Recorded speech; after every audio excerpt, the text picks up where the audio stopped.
Le grand dialogue. Sigi Kafoba. Edouani wa Makaran. Le grand dialogue, l'émission de débat du studio Tamani sur votre radio. Chenni Beri. Halud Mauni. Chenni Beri. Sigi Kafoba. Le grand dialogue.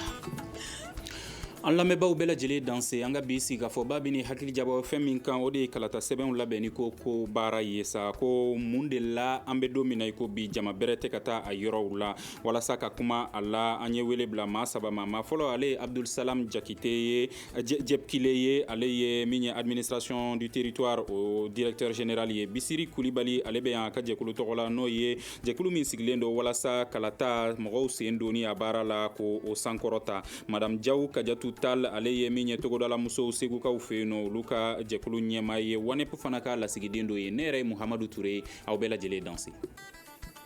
Le grand dialogue.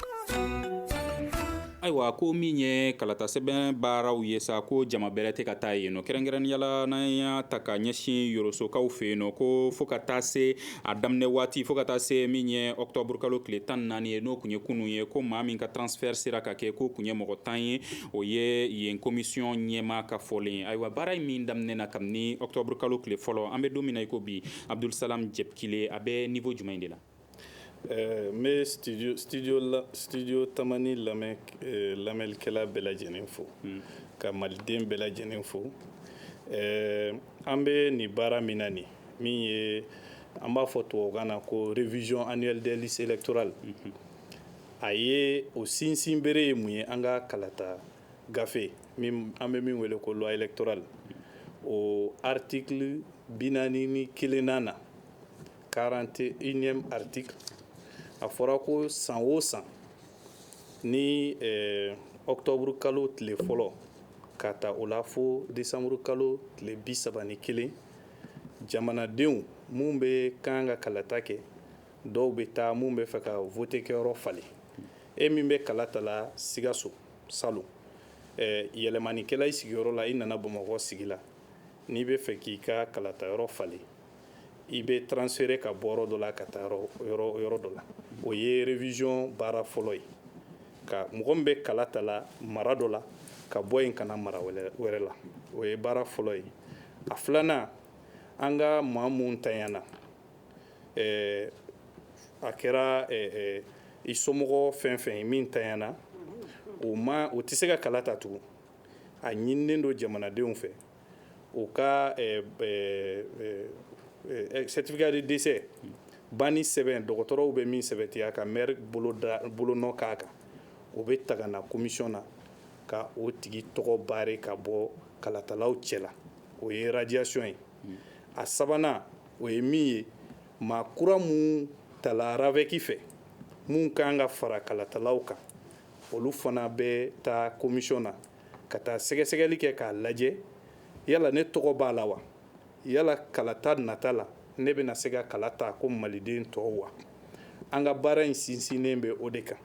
mais Mali commune bɛɛ la commune 700 ani 50 kelen-kelen bɛɛ la commission dɔ de bɛ sigi commission administrative de révision des listes électorales o commission ka baara de ye u bɛ sigi ka mɔgɔw kɔnɔ sisan baara daminɛna yala munna mɔgɔw tɛ ka bɔ o ye ɲininkali gɛlɛn ye ne kɔni fɛ a fɔlɔ-fɔlɔ ye baara in yɛrɛ a tigi fɔlɔ mun ye parti politikiw ye o tɛ ka kuma ka ɲɛfɔli bɛrɛbɛrɛ kɛ baara in na min ye sensibilisation ye ka jamanadenw wele u ka taa o fasodenya ɲumanya kɛ o y'a fɔlɔ ye a filanan i b'a fɔ ko jamana yɛrɛ kɔrɔ jamanadenw sɛgɛnnen don kalata walew de la mais o fana bɛ taa ni mun ye société civile mɔgɔw min bɛ ka jamanadenw dɛmɛ ka administration dɛmɛ ani administration yɛrɛ parce que ni baara daminɛna commandant-lakaw maire-lakaw u bɛ communiquéw kɛ k'a fɔ jamanadenw ye a ka taa mais le fait que mɔgɔw tɛ ka taa o ye ɲininkali gɛlɛn ye o jaabi tɛna sɔrɔ ne bolo yan mais peut-être monsieur Koulibaly bena se ka jaabi dɔ sɔrɔ ka ni min ye jɛkulu wɛrɛw ye olu ka nin yɔrɔ fɔ a la mais est-ce que a tigi fɔlɔfɔlɔ a labɛnni baara yɛrɛ o tɛ jamana cakɛdaw ye wa kɛrɛnkɛrɛnnenya la e ka cakɛda o ye ne ka cakɛda ye o ye ministère de l'administration territoriale ye jamana marabolo ani an ka mara fan bɛɛ jamana kɔnɔna na o bɛ ministre min bolo ministre de l'administration territoriale ka baara de don sariya de y'o fɔ labɛn ye mun ye ka liste électorale anw ka baarakɛminɛn don mais a t'anw bolo a bɛ service dɔ de b'u bolo min bɛ wele ko délégation générale aux élections n'a wagati bɛ se an bɛ gɛrɛ o de la k'a fɔ jamanadenw ka bɛɛ tɔgɔ bɛ gafe min kɔnɔ kalata gafe min kɔnɔ an mago b'o la liste électorale la ka révision kɛ donc n'o ye o lisiw bɔ ka di anw ma baara tɔ ye anw ta ye an ka baarakɛla minnu bɛ jamana kɔnɔ minnu ye sous-préfets ye commandant-lakaw ye olu de bɛ décision ta commune bɛɛ la ka parti politique kelen kelen bɛɛ wele yanni baara in ka daminɛ tile 15 o bɛ lettre ci u ma gafe ci u ma k'a f'u ɲɛna a k'aw ka mɔgɔw ci mun bɛna na aw tɔgɔ la baara in ka kɛ o ɲɛna a bɛ na ni mɔgɔ 2 tɔgɔ ye n'o mɔgɔ 2 tɔgɔ nana yanni baara ka daminɛ semaine kelen dɔgɔkun kelen commandant bɛ décision dɔ ta k'a fɔ parti politique mun bɛ ne ka mara kɔnɔ o filɛ nin ye o ni administration yɛrɛ faso baarakɛlaw mun bɛ fara ninnu kan ka baara kɛ o tɔgɔw filɛ nin ye baara bɛ daminɛ octobre kalo tile fɔlɔ la donc anw ka baara ye o fanba ye o de ye justement octobre kalo tile fɔlɔ ni bi cɛ Bisiri Kulibali est-ce que baara in a bɛ ka suit wa kɛnɛ kan donc k'i fo ka administration territoriale fo mɔgɔ mɔgɔ tulo b'an na mɔgɔw bɛ k'an lajɛ k'u bɛɛ lajɛlen fo ka dɔn k'a fɔ baara mun daminɛna ɲinɛ i n'a fɔ directeur y'a fɔ cogo min na baara in tɛ baara kura ye baara in daminɛ a bɛ an ka loi de kɔnɔ n'a fɔ ko loi électorale i n'a fɔ a y'a fɔ cogo min na ko article 41 san o san liste électorale annuelle a kan ka réviser ka taa pour que mɔgɔ kɔrɔ minnu bɛ yen minnu sara ani minnu fana bɛ yen olu fana sera doli ka don liste électorale la olu bɛɛ lajɛlen bɛ se k'o yɔrɔ sɔrɔ cogo min na n'a sɔrɔ minnu fana yɛlɛmana ka bɔ o sigidaw la effectivement ka taa kalo tile fɔlɔ la ka se bi ma baara bɛ ka kɛ mais n'i ye jate minɛ jamana yɛrɛ kɔnɔ bi an ka exemple yɛrɛ ta Bamakɔ yɛrɛ dɔrɔn kan fɔlɔ i n'a fɔ directeur y'a fɔ cogo min n'i ye commune 1 jate minɛ k'a lajɛ parti politique 50 ani parti politique 58 o de bɛ ka commune 1 animer o kɔrɔ tɛ k'a fɔ Mali bɛɛ lajɛlen parti politique 58 ye mais anw ka jateminɛ ye mun ye commune kɔnɔ i b'a sɔrɔ parti politique dɔw de dɔnnen bɛ kosɛbɛ olu de bɛ o sen don élection na anw ma ka fɛn ta mun kan o ye élection communale ye élection tɛmɛnlenw na parti politique mun participera élection na parti politique 58 min bɛ commune 1 animé parti politique mun y'a sen don révision annuelle la liste électorale la ɲina a tɛ tɛmɛ parti politique 7 kan donc commune 2 o fana b'o cogo la k'a ta commune 1 na fo ka se commune 6 ma parti politique mun bɛ ka sen don révision annuelle la liste électorale la bi na an bɛ don min na komi sisan parti politique a ma parti politique 10 sɔrɔ commune si la fɔlɔ dɔw taara o tɔgɔ sɛbɛn k'a bila yen mais n'i taara bi sini taara i bɛ taa sɔrɔ parti politique a tɛ tɛmɛ parti politique 2 parti politique 3 kan o bɛ Bamakɔ kɔnɔ cogo min o bɛ Mali région bɛɛ lajɛlen fana na ten bon aw ko mun de kɛra kabini k'a ta kalo tile fɔlɔ ka se kalo tile 15 ma depuis kalo saba ni tile 10 anw ni an ka dɛmɛjɛkulu dɔw ye an n'o bɛ bolo ɲɔgɔn baara la ɲɔgɔn fɛ n'an b'a fɔ o ma ko parrain projet d'appui aux réformes et aux élections au Mali. Donc ça c'est un projet ani ministère de l'administration territoriale bɛ baara kɛ ɲɔgɔn fɛ ani financé par le PNUD à travers les partenaires minnu bɛ Mali dɛmɛ élection ko la kosɛbɛ kosɛbɛ o ye anw organisation 15 ka se organisation 20 ma ko an ka don jamana kɔnɔ ka fɛn ɲɛfɔ mɔgɔw ɲɛna mɔgɔ bɛ se ka faamuya cogo min na mɔgɔ bɛ se ka bɔ ka taga o ka révision annuelle si baara kɛ kabini kalo tile 10 septembre kalo tile 10 fo ka se bi ma an ka mɔgɔw bɛ Mali région bɛɛ la Mali commune bɛɛ la Mali cercle bɛɛ lajɛlen na k'a ɲɛfɔ mɔgɔw ɲɛna révision a kun ye mun ye a nafa ye mun ye ni mɔgɔ t'i fana min sen don révision ko la kɔlɔlɔ jumɛn bɛ se k'e sɔrɔ hali bi sisan an ka mɔgɔw bɛ k'o baara kɛ arajo dɔw la o bɛɛ la mɔgɔw tɛ ka bɔ o bɛɛ la mɔgɔw tɛ ka bɔ bon fɛn min y'a to mɔgɔw tɛ ka bɔ o tɛ k'aw ka kumaw faamuya de u bɛ ka kuma faamuya parce que kuma bɛ ka fɔ u ka kan yɛrɛ de la ni minnu bɛ ka baara kɛ Kidali olu bɛ kuma Kidalikaw ka kan na minnu ka baara kɛ Yoroso olu bɛ kuma bamanankan na u bɛ kuma Sɛnɛfɔkan na u bɛ kuma miyankakan na pour que mɔgɔw bɛ se k'a faamuya mais mun na mɔgɔw tɛ ka bɔ mɔgɔw tɛ ka bɔ ka da kun mun kan ni ne yɛrɛ ɲininka parce que ne yɛrɛ ka association tɔgɔ de association malienne pour le relèvement du taux de participation aux élections an y'an ka récépissé sɔrɔ ministère de l'émission territoriale fɛ depuis 2008 k'a to don in na fo ka se bi ma an bɛ baara de kɛ pour que jama bɛ se ka bɔ cogo min na a kɛra vote ye o a kɛra révision annuelle ye o mun na mɔgɔw tɛ ka bɔ parce que an ye fɛn min kɔlɔsi bi parti politique o tɛ ka baara kɛ u kan ka baara min kɛ u tɛ k'o baara kɛ citoyen fana tigɛlen est-ce que o kɔrɔ ye ko parti politique lamɛnnen don ka tɛmɛ aw kan wa ka da kan e y'a yira k'a ka mɔgɔw bɛ kɛnɛ kan an ka mɔgɔw bɛ kɛnɛ kan o ye waati min mais parti politique bɛ yɔrɔw la waati bɛɛ de o parti politique bɛ commune kɔnɔ waati bɛɛ di premier au 31 ka taa kalo tile fɔlɔ fo ka se kalo tile 31 ma parti politique bɛ mais anw ta baara nin ye waati ma baara de ye o fana ye mun ye non kuma bɛ tila ka d'i ma sɔn madame Diaw Kadiatou Tall bibi in na n'i y'a ta ka lajɛ ni kalata sɛbɛn ninnu labɛnni ko kura baaraw la a kɛra gouvernement ta fanfɛla ye o a kɛra DG ye o a kɛra parti politique ye a kɛra association organisation des organisations civiles mɔgɔw ye o est-ce que aw y'u mɔgɔw ye Segu fɛ ka nin ko ninnu ɲɛfɔ aw ye wa I ni ce Touré révision liste électorale révision yi o ye koba ye mais a kelen bɛ ka a kɛ ko n t'a fɔ ko min ye mais a tɛ ka taa ba la a tɛ ka taa ba la parce que ni ɲɛfɔli ma fɔ a ka kan ka a fɔ yɔrɔ min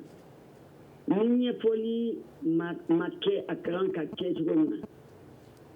na ni ɲɛfɔli ma kɛ pour que mɔgɔw ka se ka a faamu a dɔɔni b'a jɛ a bɛ kɛ to ka jɛ n'o tɛ ni bɛ y'i jɔ i jɔyɔrɔ la parce que n'i ko révision bɛɛ b'a kɔnɔ dugutigiw b'a kɔnɔ maire b'a kɔnɔ parti politique surtout olu b'a kɔnɔ parce que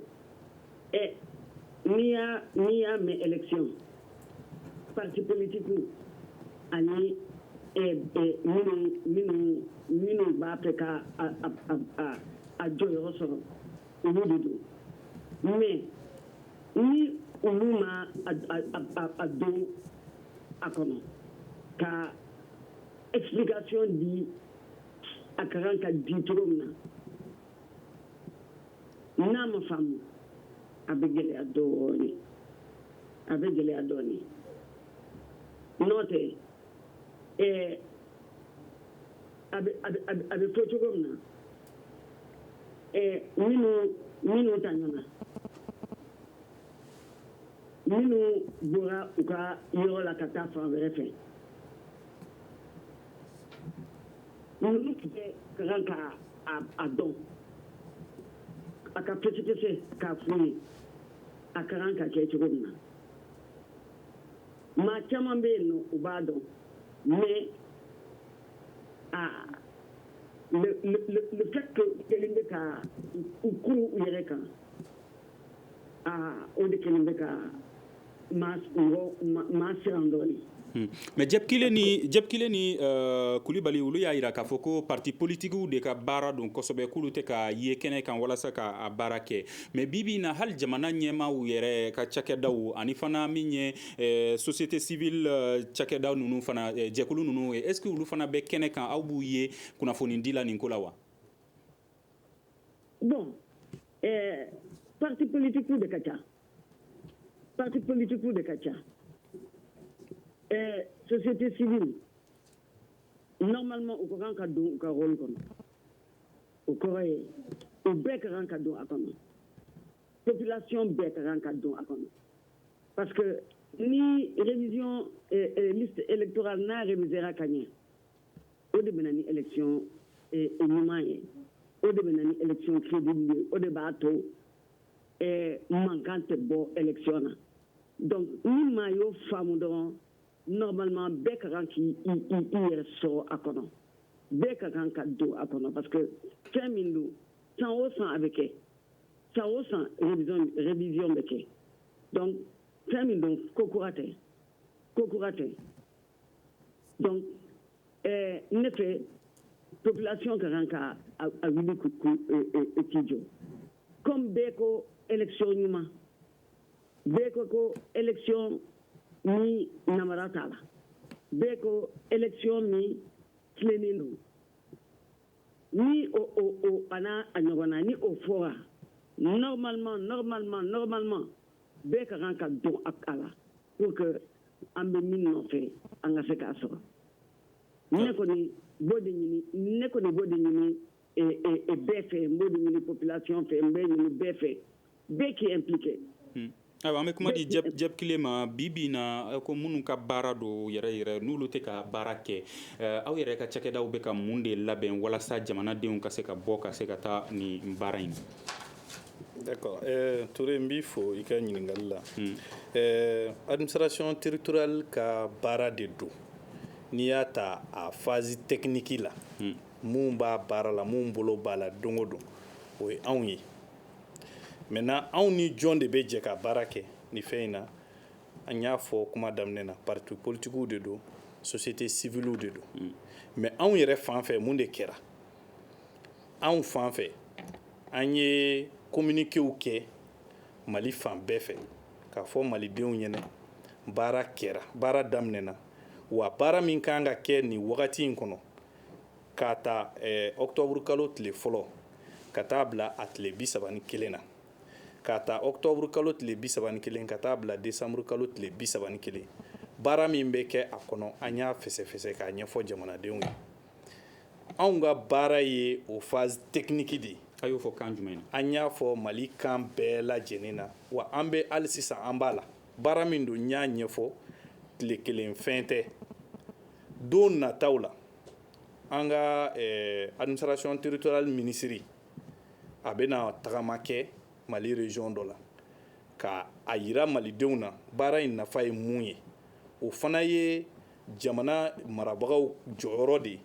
k'a yira mɔgɔw la k'a fɔ a nafa de ye nin ye mɔgɔ dɔw bɛ fɛnkɛ k'a fɔ hali suw bɛ voter Mali kɔnɔ ayi suw tɛ voter Mali kɔnɔ n'an bɛɛ y'an jɔyɔrɔ fa su man ka ye hali liste électorale la a man ka ye votekɛlaw tɔgɔ la a tɔgɔ man ka ye o cɛ la. mais san'a ka se o yɔrɔ ma aw ye communiqué ninnu ni ɲɛfɔli daminɛ waati jumɛn. an y'a daminɛ san o san yanni baara ka se kabini baara bɛ to tile 15 o wagati la an bɛ communiquéw daminɛ ka ɲɛsin parti politiques ma fɔlɔ k'a fɔ parti politiques ma baara in bɛ fɛ ka se dɛ a y'aw labɛn a ka kan ka mɔgɔ mun tɔgɔ di a y'o d'anw ma o ye kunnafoni fɔlɔw ye fo kana don baara yɛrɛ kɔnɔna na fo ka taa baara kuncɛ décembre kalo tile 31 na anw tɛ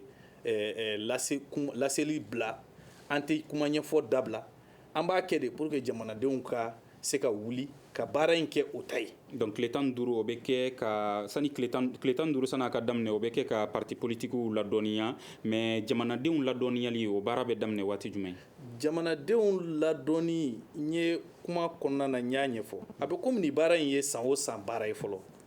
o ye fɔlɔ ye a b'an ka kalata sɛbɛn kɔnɔ an bɛ min wele ko loi électorale o ye filanan ye a sabanan depuis septembre kalo bɛ don ministère de l'administration territoriale ani DGE délégation générale des élections an bɛ commencer ka nin baara in kɛ an bɛ commencer ka ɲɛfɔliw kɛ fo ka baara daminɛ ka taa kuncɛ a bɛ kɛ Mali kɔnɔ wa a bɛ kɛ Mali kɔkan parce que malien de l'extérieur mun sigilen bɛ kɔkan olu fana ka ambassades ni consulaw la révision ni baara kelen in bɛ kɛ u bɛ taa ka taa maa mun tanyana maa mun fatula k'olu tɔgɔw bɔ a la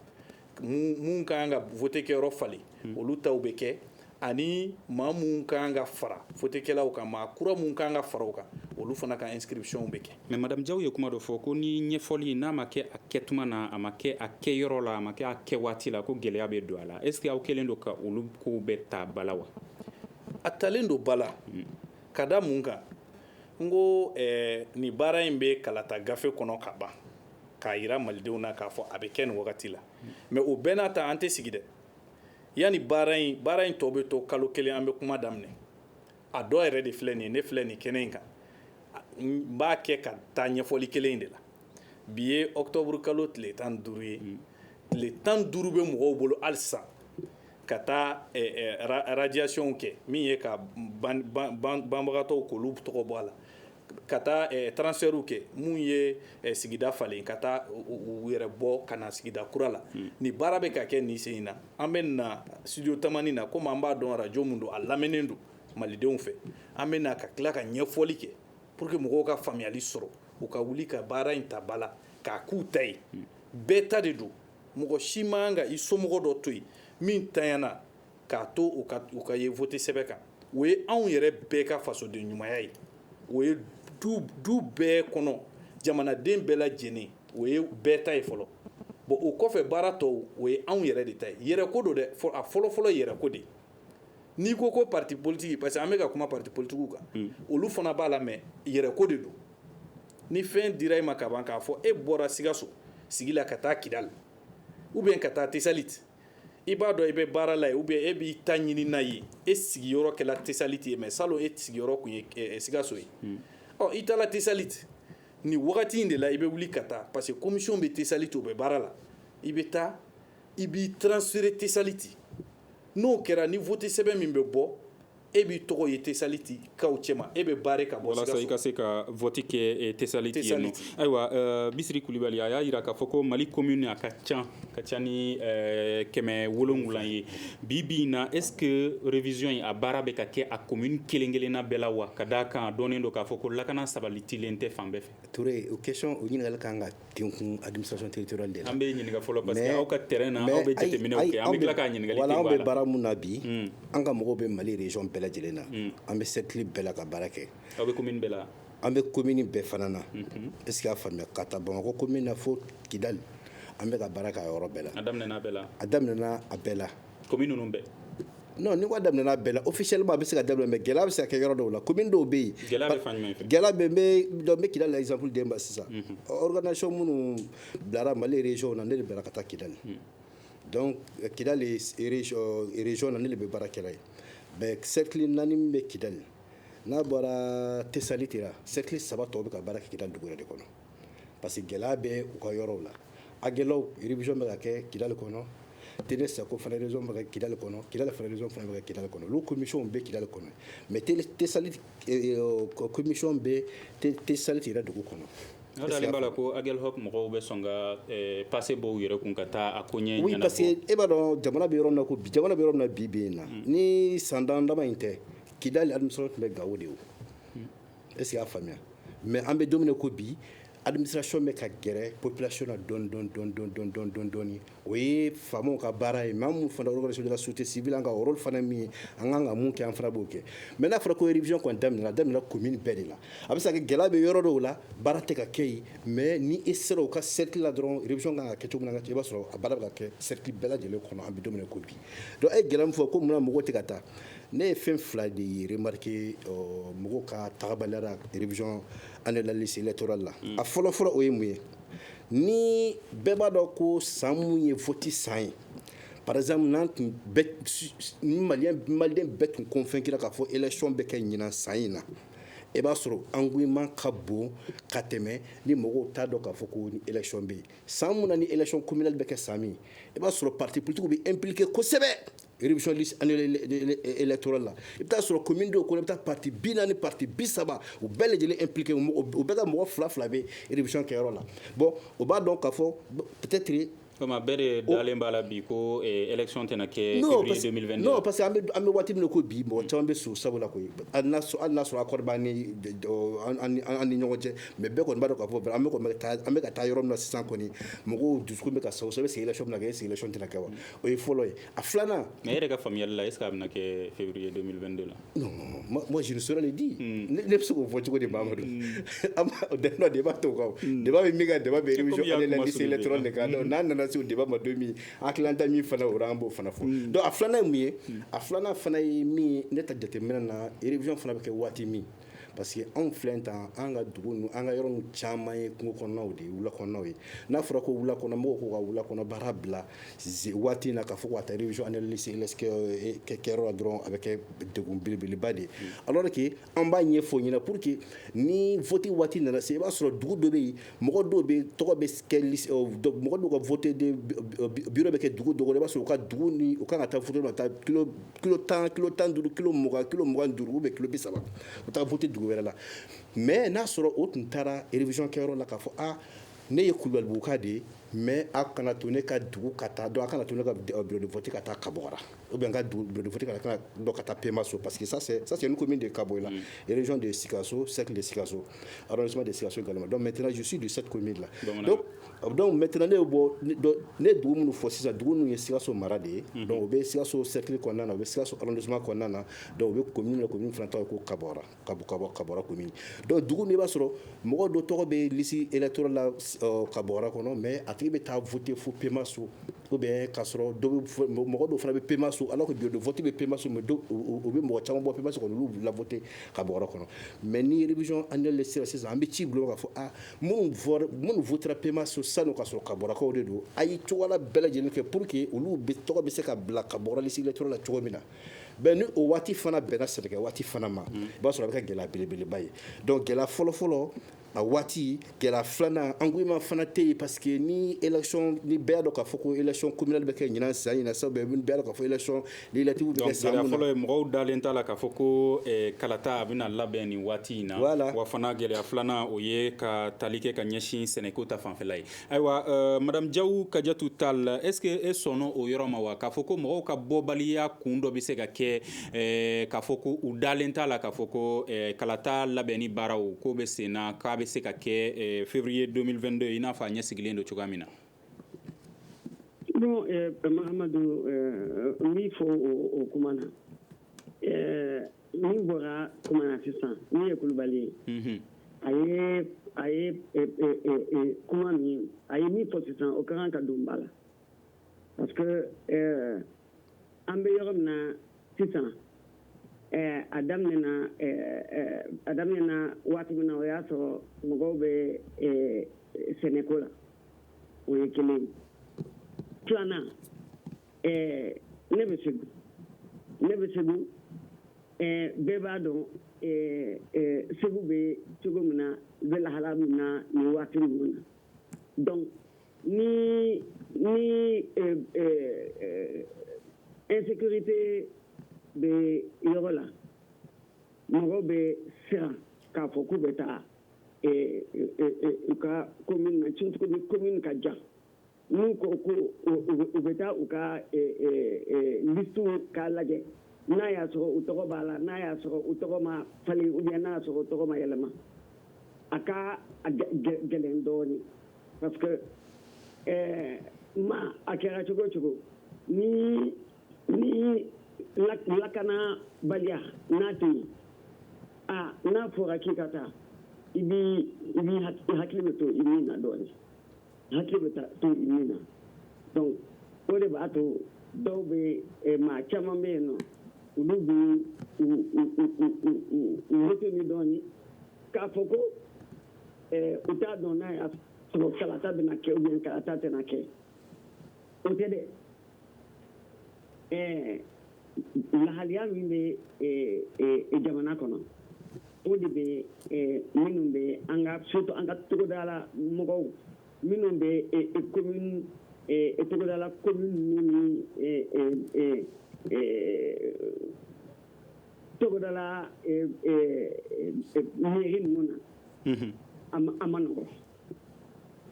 nɔgɔn n'o tɛ n'i ye commune urbaine ta affichage kɛra mɔgɔw bɛ ka taa lajɛ u tɛ se k'a f'i ye nin maa hakɛ olu de taa ko ka a fɛn lajɛ ou bien nin mɔgɔ hakɛ de taara u ka fɛn falen ou bien radiation kɛra nin yɔrɔ in na nin maa hakɛ de kɛra n tɛ se k'a fɔ parce que n t'a commission kɔnɔ mais au moins liste nɔrɔlen don fan bɛɛ a fɔra mɔgɔw ka taa lajɛ donc a bɛ mɔgɔw bɛ ka taa lajɛ pour que a lajɛ n'a y'a sɔrɔ vraiment y a pas de problème olu ka tɔgɔw n'u ka fɛn fan fɛ. D'accord. An bɛ kuma di Jeb Kile ma. Jeb Kile bibi na est-ce que ayiwa min ye nin baara ninnu ye a daminɛna Mali commune bɛɛ lajɛlen la wa kɛrɛnkɛrɛnnenya la jamana cɛmancɛ la. Ayiwa ɲininkali diyara n ye an b'a fɔ bi ko baara in daminɛna Mali commune bɛɛ lajɛlen na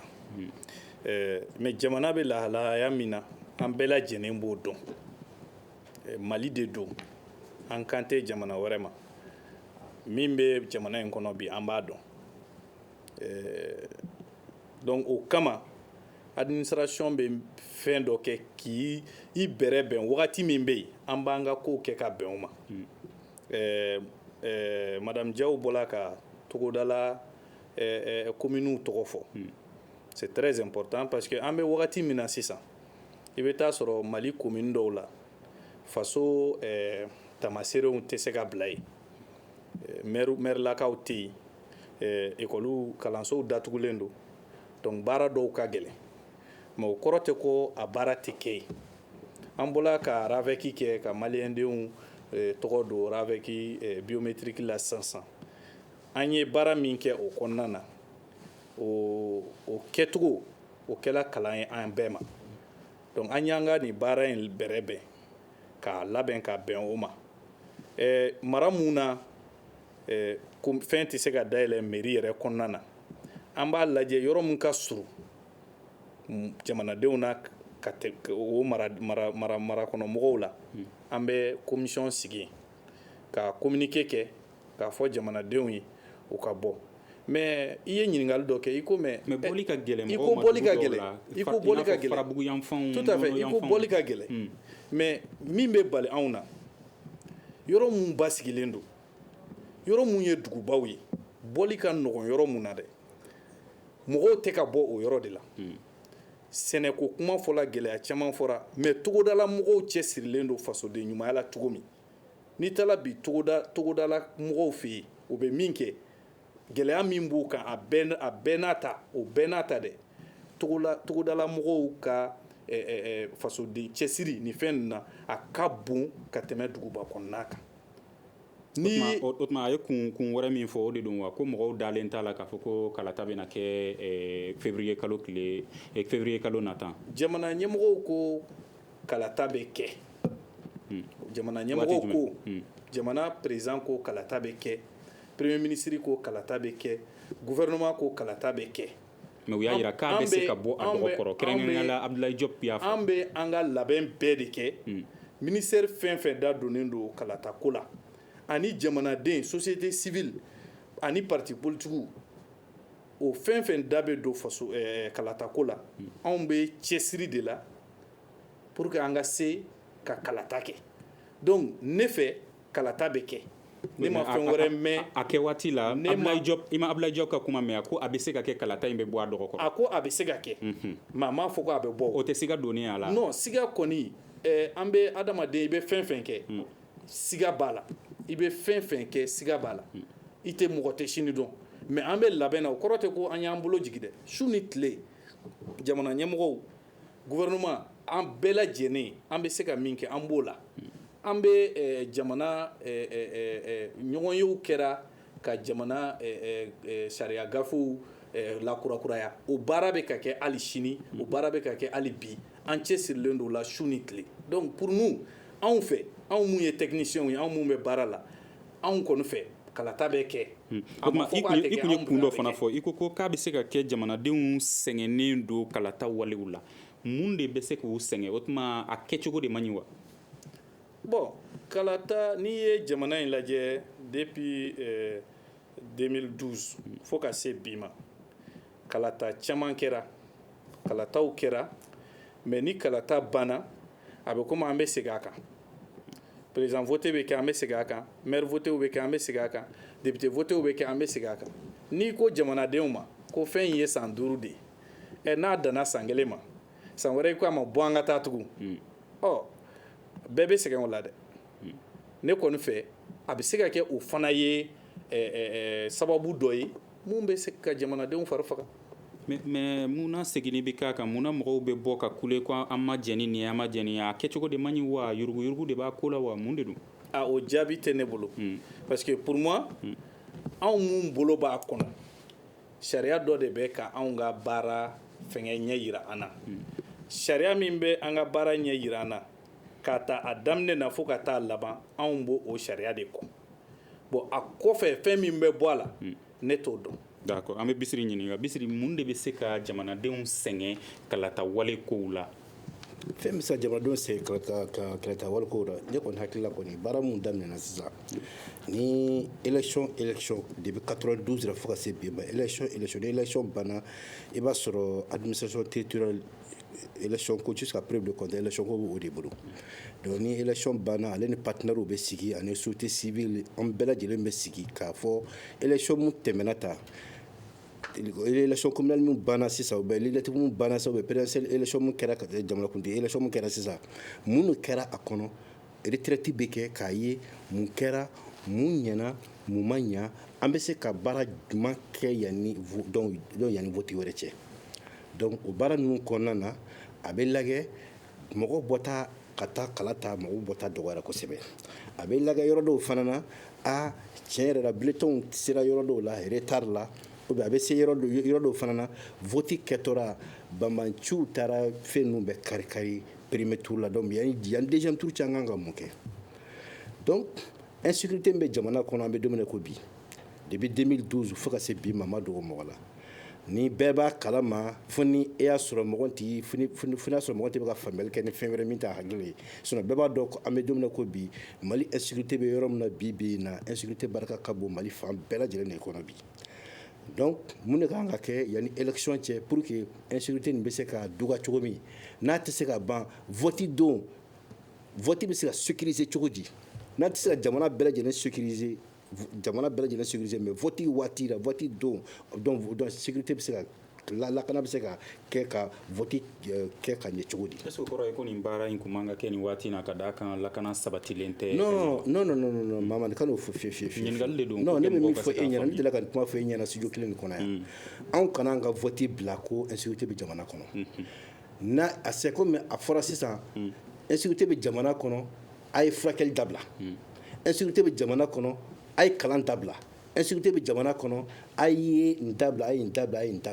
an bɛ don min na ko bi mɔgɔ si tɛ se k'a fɔ ko sécurité bɛ na jamana kɔnɔ ka se nin waati in na ou bien k'a ta nin don in na ka se nin don in na mɔgɔ si tɛ se ka o prédit bi mɔgɔ tɛ se k'a fɔ mɔgɔ si ɲɛna bi ko dans 1 an ou bien dans 6 mois dans 8 mois ko Mali bɛɛ lajɛlen bɛ se ka sécuriser mais ni Mali bɛ cogo min na an fana bɛ baara kɛ ni o cogo fana de ye an bɛ élection kɛ sécurité kɔnɔ jamana caman bɛ yen n'a fɔ Nigéria bɛ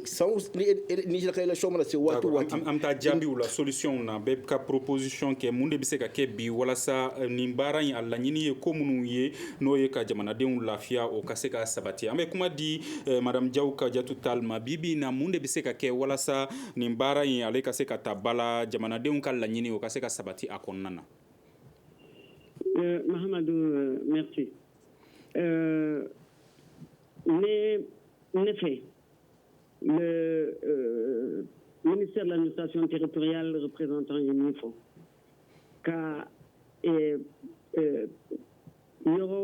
rapproché pour que la population Kassekana ou Kasseka ou Kasseka guéret pour que révision liste de révision que ou kana obligé qu'à faut des kilomètres pour Kasseka ou ka liste révisée. Ça c'est très important. Et bara min beka ketanno au fait studio tamanina parce que comment min qui est raciste et représente administration représentant société civile comment min faut raciste min mama ya lame ibe niyo tasoro akonom min ba atu abseka femme sabana comme ministre de l'administration territoriale kabena et tourné que jamana région kono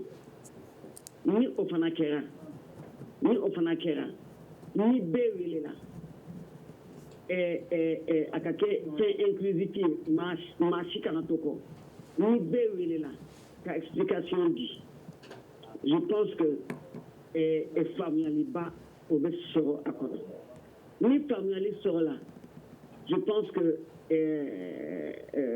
élection ni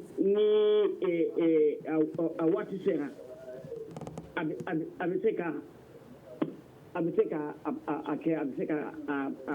a kɛ a bɛ kɛ an b'a fɛ a ka kɛ cogo min na. D'accord an bɛ kuma di Jeb Kile ma bibi na mun de bɛ se ka kɛ aw bɛ ka mun de labɛn aw ka yɔrɔ la walasa jamanadenw olu ka se k'u sen don nin baara in na i n'a fɔ a laɲini kɛlen don cogoya min na. D'accord an bɛ labɛn jumɛn na an bɛ labɛn na an bɛ labɛnw na an ye labɛn dɔw kɛ ka tɛmɛ wa hali bi an bɛ labɛnw na fo ka taa nin baara in kun cɛ an bɛ labɛnw na o labɛnw ye mun ye a fɔlɔfɔlɔ ye ka gafe mun bɛ kɛ ka révision kɛ mun ye lycée électoral ye commune bɛɛ ta an b'o bila ka taa o bɛ se commission ma o ye labɛn fɔlɔfɔlɔ ye jamana in bɛ cogo min na bi fan dɔw la a ka gɛlɛn an ka mobili ta ka taa n'a ye an n'an ka dɛmɛbagaw an bɛ pankuru ta ka taa ni o sɛbɛn ninnu ye fo jamana dogodogoniw bɛɛ la pour que jamanaden bɛɛ ka se k'i ka commune bɛɛ ka se k'i ka papier sɔrɔ. Aw b'o pankuru ninnu di jamanaden ninnu fana ma walasa u ka taa u ka. Non anw ka mɔgɔw bɛ yen Mali dugukolo bɛ yɔrɔ o yɔrɔ administration territoriale o kelenni